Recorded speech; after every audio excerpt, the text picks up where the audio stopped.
Assalamu alaikum. Here is another vlog in my series of vlogs on literary theory simplified. Today we are going to discuss posthumanism. What is posthumanism? The postmodern theorist Ihab Hassan coined the term and offered a seminal definition in an article entitled Prometheus as Performer towards a post-humanist culture published in 1977. As its name suggests, a defining characteristic of posthumanism is its rejection of traditional Western humanism. In the humanist account, human beings are exceptional, autonomous, and set above the world that lies at their feet. Man, to use the profoundly problematic signifier conventionally found in descriptions of the human condition, is the hegemonic measure of all things.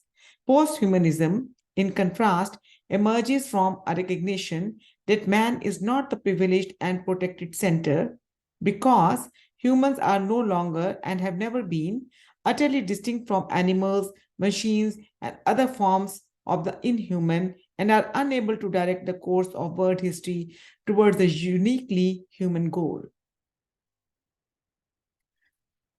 Posthumanism has become a major site of debate in recent years because anthropocentrism, with its assured insistence upon human exceptionalism, is no longer an adequate or convincing account of the way of the world, as Catherine Hales reflected in 2005.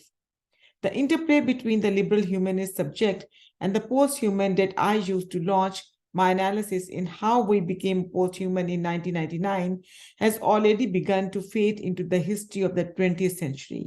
In the 21st century, the debates are likely to center not so much on the tension between the liberal humanist tradition and the post-human, but on different versions of the post-human as they continue to evolve in conjunction with intelligent machines.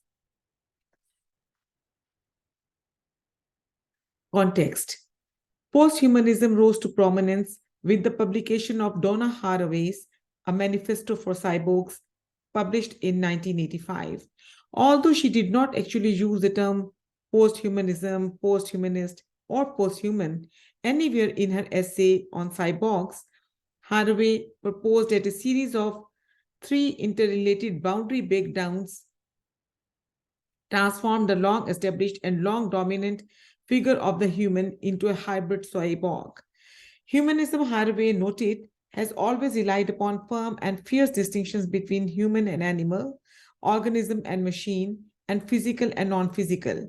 But a host of dramatic modern developments in science, science fiction, technology, capitalism, race and ethnicity studies, militarism, animal studies, and feminism, for example, had made such rigid absolutist thinking unsustainable and politically dubious. I quote, by the late 20th century, Haraway wrote, our time, a mythic time, we are all chimeras, theorized and fabricated hybrids of machine and organism. In short, we are cyborgs. The cyborg is our ontology. It gives us our politics. The human has become obsolete. The figure of man has been replaced, and we cannot go back ideologically or materially, unquote. Although Haraway notes that the cyborg has troubling roots in militarism and patriarchal capitalism, and although from one perspective a cyborg word is about the final imposition of a rigid control on the planet, her essay argues powerfully for seeing hope and promise in a different reading of the cyborg.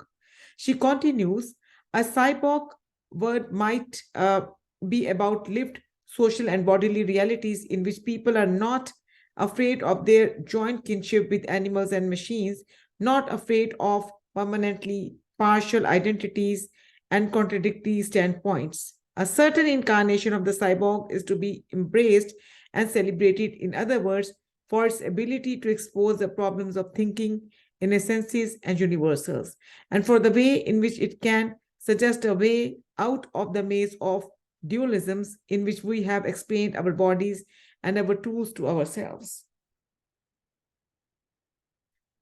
Some other important post-humanists include Hales, Hebels, and Foster.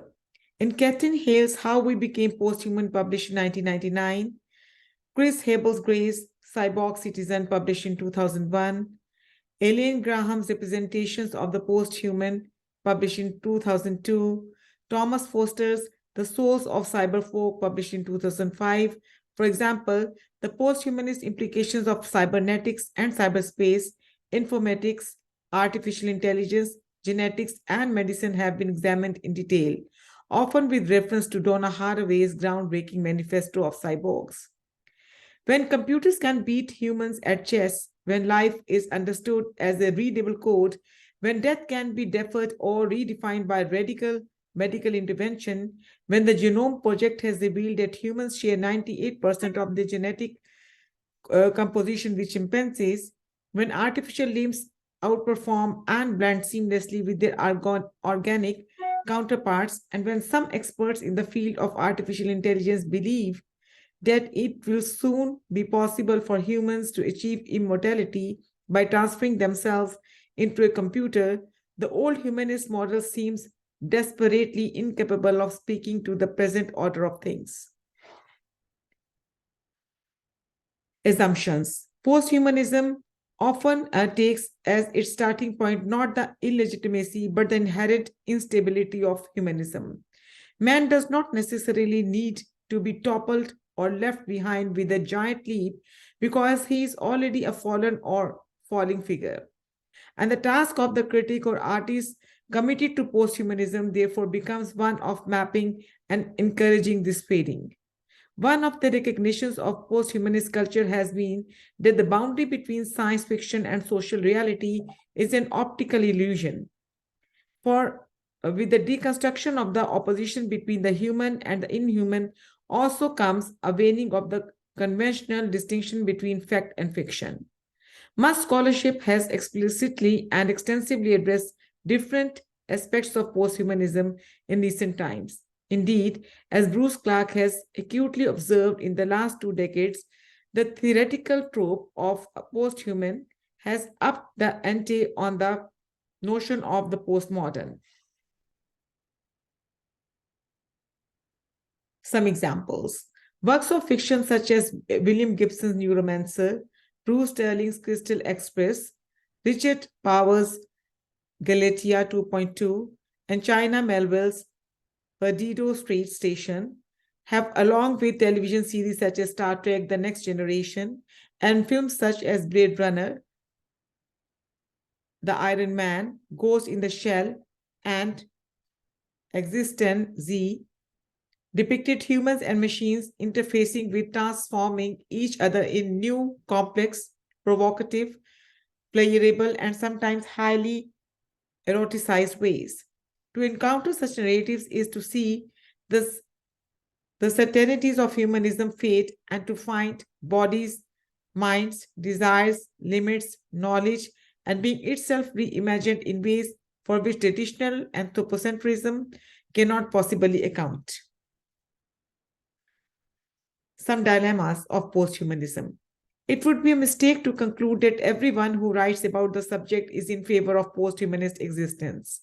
For instance, the political theorist Francis Fukuyama published a widely discussed book entitled Our Posthuman Future, published in 2002, in which he proposed that the contemporary drift away from the principles of humanism was a dangerous development in need of urgent correction. Modern biotechnology, for Fukuyama, is a threat because it will possibly alter human nature and thereby move us into a post-human stage of history. This is important because human nature exists, is a meaningful concept, and has provided a stable continuity to our experience as a species. The final section of our post-human future, meanwhile, is entitled What to Do and advocates strict regulation of biotechnology and an outright ban on the unnatural practice of reproductive cloning.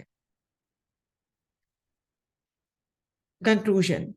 There is, in conclusion, no convenient consensus when it comes to questions of posthumanism. Different critics have approached the term in different ways and have drawn different conclusions. Posthumanism, Fukuyama concludes, offers a false banner of liberty, and true freedom can only be achieved if humanism is preserved. In other words, while writers such as Donna Haraway and Kerry Wolf have stressed the promising ethical and political possibilities that open up with the shift from humanism to post-humanism, Fukuyama sees only terrible loss in the fading of man. The post-human future identified in the title of his book is to be resisted at all costs, and politics, pace, Haraway and Wolf cannot exist without recourse to man.